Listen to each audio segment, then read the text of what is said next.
Bakit nga ba tayo nagpapapahid ng abo sa ating noo? Bakit nga ba ilalagyan ito ng krus sa ating noo?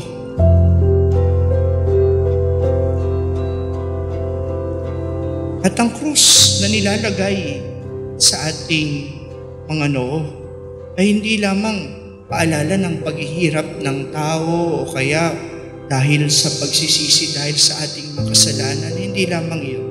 Yun, mga krus na ilalagay sa ating mga noo ay paalala rin na mahal ka, Jesus.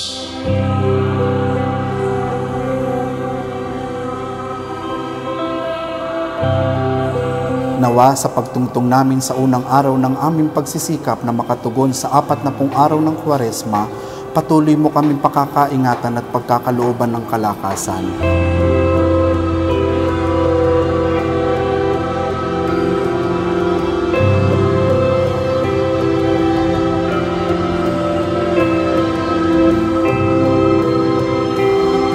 Tingnan mo isa-isa ang aming mga kapatid na naririto, humihibik ng aming mga panalangin, ang mga panalangin patuloy nilang idinadalangin sa iyo, ang mga kahilingang patuloy nilang ibinubulong sa iyo.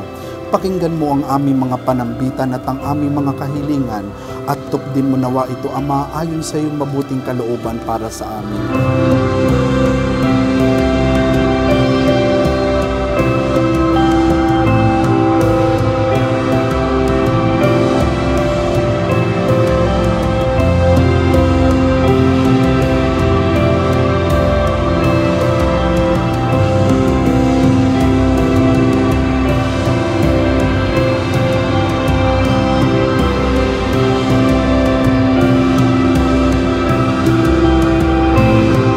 Ikaw ay nag-aayuno, mag-ayos ka ng buhok at maghilamos upang huwag mapansin ng mga tao na nag-aayuno ka.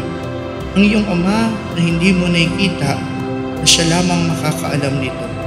Siya na nakakakita ng kabutihang ginagawa mo ng lihim, ang gaganti sa iyo.